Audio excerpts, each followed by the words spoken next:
தனிப்பட்ட வளர்ச்சின்றது ரொம்பவே முக்கியமானது.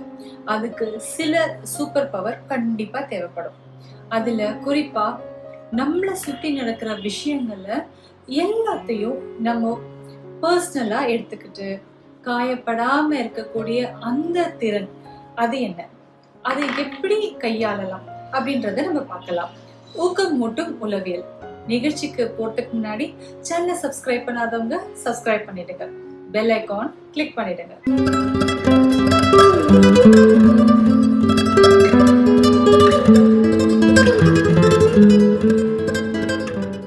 ஒண்ணு இல்லைங்க, இப்ப யோசிச்சு பாருங்க. யாராவது ஏதாவது ஒரு விமர்சனம், அதாவது கிரிட்டிசிசம் பண்ணாலும், ஒரு கமெண்ட் பாஸ் பண்ணிட்டாங்க அப்படின்னாலும், நம்ம மேல ஏதாவது ஒரு ஒப்பீனியன் பில்ட் ஆனாலும் எல்லாமே நம்ம பர்சனலா எடுத்துக்கிட்டு ஹர்ட் ஆகுறது உண்டு. இருக்கா இல்லையா? நிச்சயம் அந்த மாதிரி ஆகுறோம் இல்லையா? இதையே நாள் முழுக்க யோசிச்சுட்டு இருப்போம், அப்செட் ஆயிடுவோம். அந்த மொமெண்ட்ல இருக்க சின்ன சின்ன மகிழ்ச்சிய தவற விட்டுருவோம், மிஸ் பண்ணிடுவோம். அதுக்கு நிறைய வாய்ப்புகள் இருக்கு. இதனால நம்மளும் பாதிக்கப்படுவோம், நம்மளை சுத்தி இருக்கவங்களும் அது அஃபெக்ட் பண்ணும். இப்போ ஒரு பர்சன் ரொம்ப காயப்படுத்துற மாதிரி நம்ம விமர்சனம் வந்து சொல்லிடுறாங்க அப்படின்னு நம்ம என்ன பண்ணுவோம்? உடனே நாம அதுக்கு ரியாக்ட் பண்ணிடுவோம்ல. நம்ம மைண்ட்ல நம்ம மனசுல எப்படி இருக்கோம்னா, நம்மள பத்தின விஷயம் அப்படின்னு யோசிக்கிறோம். அதுக்கு உடனே நம்ம ரியாக்ட் பண்ணிடுறோம். அங்கதான் எல்லா பிரச்சனையுமே ஆரம்பிக்குது. ஆனா உளவியல் ரீதியா அது நம்மள தாண்டி அவங்கள பத்தின ஒரு விஷயம். இதுதான் உண்மை. இங்கிலீஷ்ல ஒரு கோட் இருக்கு. ஜோயல் ஆஸ்டின் அவர் சொன்னது, keep in mind hurted people often hurt other people as a result of their own pain. ஆமாங்க, ஹர்ட் பண்ணின அந்த பர்சன் கோ த்ரூ பண்ற சிச்சுவேஷனா கூட இருக்கலாம். இப்படி நிறைய காரணங்களும் இருக்கலாம் ஒருத்தவங்க எப்படி பிஹேவ் பண்றாங்க அப்படின்னு டிசைன் பண்றதுக்கு. சரி, இன்னைக்கு நம்மள சுத்தி நடக்கிற விஷயங்களுக்கு எப்படி நம்ம அதை பர்சனலா எடுத்துக்காம காமா கம்போஸ்டா ஹேண்டில் பண்ணலாம் அப்படின்றத பார்க்கலாம். நீங்க தயாரா இருக்கீங்களா? சரி, எஸ், அதுக்கு சில சிம்பிள் பாயிண்ட்ஸ் இருக்கு, பார்க்கலாமா? Number 1, identify the emotion you are experiencing it. நாம ஒரு விஷயத்துக்கு ஹர்ட் ஆகும்போது நம்ம என்ன மாதிரியான ஒரு ஃபீல் பண்றோன்றது முதல்ல நம்ம வந்து விழிப்புணர்வோட புரிஞ்சுக்கணும். அதை எக்காரணத்தை கொண்டும் இக்னோர் பண்ணிடவே கூடாது. இப்போ உதாரணத்துக்கு நீங்க படபடப்பா இருக்கு அப்படின்னு வச்சுக்கோங்க. ஓகே, நான் வந்து ஆங்ஷியஸா ஃபீல் பண்றேன். இந்த மாதிரி உணர்வுகளை நம்ம ரெகக்னைஸ் பண்ண கத்துக்கணும். இந்த உணர்வுகளை அங்கீகரிக்க ஆரம்பிச்சாலே அதுக்கான தீவிரம் வந்து நிச்சயமா குறைய ஆரம்பிக்கும். முயற்சி பண்ணி பாருங்க. Number 2, pause before reacting. சில இன்ஸ்டன்ஸ் இருக்குங்க நம்மள காயப்படுத்துற மாதிரி. அதுக்கு நாம் என்ன பண்ணுவோம்? உடனே யோசிக்காம ரியாக்ட் பண்ணிடுவோம். ரியாக்ட் பண்ண பிறகுதான், அடடா நான் இப்படி பேசியிருக்க கூடாது, இந்த இடத்துல நான் இப்படி நடந்திருக்க கூடாது அப்படின்னு பின்னாடி அதுக்காக வருந்தோம், அதாவது ரிக்ரெட் பண்ணுவோம். ஸோ இந்த மாதிரி நடக்காம இருக்க என்ன பண்ணலாம்னா, ரொம்ப சிம்பிள். ஒரு டீப் பிரெத் எடுக்கும். ஒரு ஃபியூ செகண்ட்ஸா இருந்தா கூட போதும். இதுல ஒரு கிளாரிட்டி நம்மளுக்கு நிச்சயமா கிடைக்கும், நிதானமா இருக்கும். இதுக்கு இந்த பாஸ் டெக்னிக் வந்து ரொம்ப ரொம்ப ஹெல்ப்ஃபுல்லா இருக்கும். அது நிச்சயமா இது பண்றதுனால நம்ம ரெஸ்பான்ஸ் வந்து கண்டிப்பா மெச்சூர்டா தான் இருக்கும். அப்போ ரிக்ரெட்ன்ற பேச்சுக்கே இடம் இருக்காது. கண்டிப்பா இந்த டெக்னிக் முயற்சி பண்ணி பாருங்க. Number 3, just don't assume but analyse the fact. அதாவது ஏதாவது ஒரு விஷயம் நடக்கும்போது உடனே நாமே யோசிச்சுப்போம், அஸ்யூம் பண்ணிப்போம். இவங்க இதுக்கு தான் இப்படி சொன்னாங்க, இவங்க இப்படி சொன்னாங்கன்னா இதுக்கு பின்னாடி இவ்வளோ காரணங்கள் இருக்கும், நம்மள இதனாலதான் அவாய்ட் பண்ணாங்க. உதாரணத்துக்கு பாத்தீங்கன்னா, இப்போ நீங்க ஒரு போன் பண்றீங்க, அவங்க போன் எடுக்கல, மறுபடியும் கால் பண்றீங்க, அட்டென்ட் பண்ணல அவங்க. நீங்க மெசேஜ் பண்ணியும் பாக்குறீங்க, அதுக்கும் எந்த ரெஸ்பான்ஸும் இல்லை. நீங்க உடனே அப்செட் ஆயிடுவீங்க. என்ன அவாய்ட் பண்றாங்க அப்படின்னு ஒரு முடிவுக்கு நீங்க வந்துடுவீங்க. நான் உங்களுக்கு முக்கியம் இல்லை, இப்படியெல்லாம் உங்களுக்குள்ள தோணும். அவங்க என்ன மாதிரி சிச்சுவேஷன்ல இருந்திருக்காங்க, ஒரு இக்கட்டான சிச்சுவேஷன்ல இருந்திருக்கலாம் மேபி. அதை அனலைஸ் பண்ணுங்க. இப்படி பண்ணும்போது ஓவர் திங்க் நிச்சயமா நீங்க பண்ண மாட்டீங்க. இதை ஸ்டாப் பண்ண நம்மளே ஒரு குவெஸ்டின் நம்மளுக்குள்ளே எழுப்பணும். நான் இப்படி திங்க் பண்றதுனால உண்மையா, இதெல்லாம் உண்மையா இருக்குமா, இதுதான் ஃபேக்டா, இல்ல நானா ஒரு ஒப்பீனியன் பில்ட் பண்ணிக்கிறேனா, இந்த மாதிரி கேட்கும்போது நிச்சயமா இதுக்கு இன்னொரு பக்கமும் இருக்கு அப்படின்ற ஒரு புரிதல் உங்களுக்கு வரும். நம்ம ஓவர் திங்க் நிச்சயமா பண்ண மாட்டோம். அட் த சேம் டைம் ஜட்ஜ்மெண்டலாவும் இருக்க மாட்டோம். ஸோ நம்ம ஹர்ட் ஆகிறதுக்கு எந்த வித காரணமும் இருக்காது. நம்ம ஒரு பீஸ் ஆஃப் மைண்ட் நம்மளுக்கு நிச்சயமா கிடைக்கும். இதை ட்ரை பண்ணி பாருங்க. Number 4, treat criticism as information, not an insult. இப்போ நிறைய பேர் பார்த்துருப்பீங்கன்னா, ஒரு சின்ன கிரிட்டிசிசம் கூட அவங்களால தாங்கிக்க முடியாது. அவங்க உடனே அந்த பர்சனலா எடுத்துக்கிட்டு ஹர்ட் ஆகிடுவாங்க.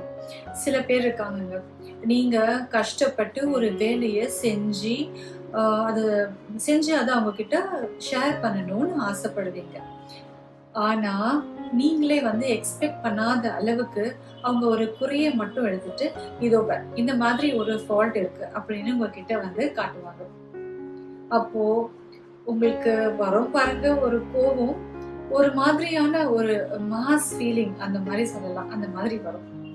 நான் எவ்வளவு நல்ல விஷயங்கள் பண்ணிருக்கேன், எவ்வளவு கஷ்டப்பட்டு பண்ணிருக்கேன், அந்த விஷயங்கள் எல்லாம் விட்டுட்டு ஒரு பாராட்டு கூட பண்ணாம, சரி பாராட்ட விடுங்க, ஒரு நல்லதா ஒரு வார்த்தை கூட சொல்ல மாட்டாங்களா, அந்த மாதிரி இருக்கும். சோ இந்த மாதிரி பர்சன் அதுல அவங்க எக்ஸ்பர்ட்டா இருப்பாங்க. அதனால என்ன பண்ணுங்க, குறை கண்டுபிடிக்கிறவங்க கிட்டயே ஒரு இன்ஸ்ட்ருமெண்டா அவங்கள பயன்படுத்திக்கோங்க. அவங்கள கூப்பிட்டு என்ன குறை இருக்கு அப்படின்னு ஃபைண்ட் அவுட் பண்றதுக்கு ஒரு டிடெக்டர் மாதிரி யூஸ் பண்ணிக்கோங்க. ஸோ அதனால உங்களுக்கு அதை சார்ட் அவுட்டும் பண்ண முடியும். ஸோ ஈஸியாகவும் இருக்கும். அப்படி ஒரு டேட்டாவை அவங்கள பயன்படுத்திக்கோங்க. அப்படி பண்ணும்போது நிச்சயமா உங்களுக்கு ஒரு ஹர்ட் ஃபீலிங் வராது. அவங்க கிட்ட ஒரு எக்ஸ்பெக்டேஷன்ஸும் இருக்காது. நீங்க பர்சனலாகவும் எடுத்துக்க மாட்டீங்க. ஸோ எந்த ஒரு கிரிட்டிசிசமா இருந்தாலும் அதை ஒரு டேட்டா பாயிண்டா எடுத்துக்க முயற்சி பண்ணுங்க. இப்படி பண்ணும்போது அதுல நம்ம எமோஷன்ஸ் அட்டாச் பண்ணவே மாட்டோம். ஸோ எந்த ஒரு ஃபீட்பேக்கும் நம்மளுக்கு தேவையோ அதை மட்டும் எடுத்துக்கலாம். தேவையில்லாததை அப்படியே அங்கே விட்டுடலாம். ஸோ அப்படி பண்ணும்போது நம்மளோட ஜேர்னியை நம்ம ஃபோக்கஸ்டா இருக்க முடியும். நம்மளோட க்ரோத்துமே ரொம்ப சக்சஸ்ஃபுல்லா அமையும், ரொம்ப பீஸ்ஃபுல்லாகவும் அமையும். இதை ட்ரை பண்ணி பாருங்க. இது கிரிட்டிசிசம் பத்தி பேசும்போது எனக்கு ஒரு சின்ன கதை ஞாபகத்துக்கு வருது. அதை உங்ககிட்ட ஷேர் பண்ணிக்கிறேன். ஒரு ஓவியர் ஒருத்தர் தன்னுடைய அழகான ஓவியத்தை வரைஞ்சிட்டு ஒரு பரபரப்பான சாலையில கொண்டு போய் அதை வச்சுட்டு அதுல ஒரு குறிப்பு எழுதுறாரு. இந்த ஓவியத்துல ஏதாவது தவற நீங்க கண்டீங்கன்னா அதை சுட்டி காட்டுங்க அப்படின்னு சொல்லி இருக்கிறாரு. அது காலையில வைக்கிறாரு. ஒரு சாயந்தரம் போல அதை போய் பாக்குறாரு. பார்க்கும்போது அதுல நூற்றுக்கணக்கான குறிப்பீடுகள் அதுல இருக்கு. இதுல என்ன தவறு இருக்கு, சரியான கலர் காம்பினேஷன் மேட்ச் ஆகல, இந்த மாதிரி நிறைய. இதை பார்த்த உடனே அந்த ஓவியருக்கு ரொம்ப கவலையாயிட்டாரு. நம்ம இவ்வளோ தப்பாவா வரைகிறோம், நம்ம நல்லாவே வரையலையா, இனிமேல் நம்ம வரையறதுக்கே லாக்கி இல்லை, அந்த மாதிரி அளவுக்கு அவர் ரொம்ப அப்செட்டா கவலையா ஆயிடுறாரு. இதை பார்த்துட்டே இருந்த அவங்க அம்மா என்ன பண்றாங்க, நீ அடுத்த நாள் போயிட்டு இதே மாதிரி ஓவியத்தை எந்த வித சேஞ்சஸும் இல்லாம எப்படி வரைஞ்சியோ அதே மாதிரி ஓவியத்தை வரைஞ்சி அதே அந்த சாலையில கொண்டு போய் காலையில வச்சுட்டு நீ சாயந்தரம் போய் பாரு. ஆனா அதுல குறிப்பை மட்டும் கொஞ்சம் சேஞ்ச் பண்ணு, கொஞ்சம் மாத்தி எழுது அப்படின்னு சொன்னாங்க. இவரும் சரின்னு சொல்லிட்டாரு. அந்த குறிப்பு என்னவா இருக்கும் அப்படின்னா, இந்த ஓவியத்துல நீங்க ஏதாவது பிழை கண்டினா அதை சரி செய்யவும் திருத்தவும் அப்படின்னு எழுதி வை அப்படின்னு அவங்க சொல்லியிருக்காங்க. இவரும் அதே மாதிரி செஞ்சிருக்காரு. எழுதிட்டு அந்த சாலையில போய் வச்சிருக்காரு. அதே மாதிரி ஒரு சாயந்தரம் மாலையில போயிட்டு பாக்குறாரு. அதுல ஒரு குறிப்பு கூட இல்லை, எந்த வித ரிமார்க்ஸ் எதுவுமே இல்லை, வச்சபடியாவே இருக்கு. அப்பதான் அவங்க அம்மா சொல்றாங்க, நீ செய்யற விஷயத்துக்கு தப்பு கண்டுபிடிக்கணும், குறை கண்டுபிடிக்கணும்னா 1000 பேர் வருவாங்க. ஆனா அதை சரி செய்யணும் அப்படின்னா யாருமே இருக்க மாட்டாங்க, எல்லாருமே காணப்படுவாங்க. அதனால நீ செய்யற விஷயத்த திருப்தியா ஆத்மாத்மமா ரொம்ப மன நிறைவோட செய் அப்படின்னு சொன்னாங்க. சோ அதே மாதிரிதான் நம்மளும் அந்த கிரிட்டிசிசமா ஒரு டேட்டாவை எடுத்துக்கிட்டு அதை ஒரு இன்சல்ட்டா எடுத்துக்க வேண்டாம். ஒரு விஷயத்த உங்களுக்கு காரியம் என்னவோ அதை நீங்க மனமார்ந்து செய்யலாம். Number 5, resilience is not about suppressing pain. Resilience-னா strength. சரி, அப்போ நான் எது நடந்தாலும் சம்மந்தமே இல்லாம இருக்கணும், யார் என்ன சொன்னாலும் நான் ஹர்ட் ஆகாம இருக்கணுமா?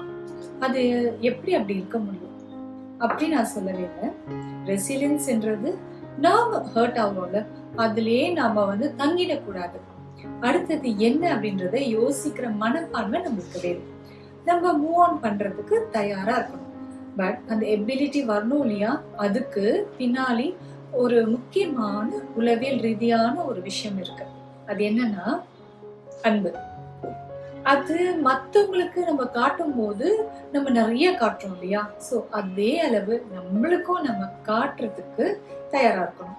அப்படி நம்ம காட்டும் போதுதான் நம்மளுக்கு ஒரு பலம் வரும். அந்த பலம் தான் நம்ம என்ன ஹர்ட் ஆனாலும் அதை தாண்டி வாட் நெக்ஸ்ட் அப்படின்னு பார்க்க முடியும். அப்போ அந்த எபிலிட்டியும் வளரும், அந்த ரெசிலியன்ஸும் நம்மளுக்கு பில்ட் ஆகும். ஸோ இந்த மாதிரி பண்ணும்போது நிச்சயமா நம்ம எந்தவித ஒரு சின்ன விஷயத்துக்கும் இல்லை பெரிய விஷயத்துக்கும் காயப்பட மாட்டோம், பர்சனலாகவும் எடுத்துக்க மாட்டோம். ஸோ இந்த டெக்னிக்ஸ், இந்த சிம்பிள் விஷயங்களை நம்ம ஃபாலோ பண்ணோம் அப்படின்னா நிச்சயமா நம்ம எந்த ஒரு விஷயத்த பர்சனலா நம்ம எடுத்துக்க மாட்டோம், ஹர்ட்டும் ஆக மாட்டோம். ஸோ நம்ம நிறைய விஷயங்கள் நம்ம ப்ரொடக்டிவா நம்ம பண்ணுவோம், நம்ம வாழ்க்கையிலையும் ஜெயிப்போம். ஸோ இந்த நிகழ்ச்சி உங்களுக்கு பிடிச்சிருக்கோன்னு நான் நினைக்கிறேன்.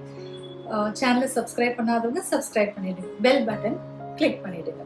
நேற்றைய தோல்வி இன்றைய வெளிச்சம், இன்றைய வெளிச்சம் நாளைய உச்சம். உச்சத்தை அடையலாமா?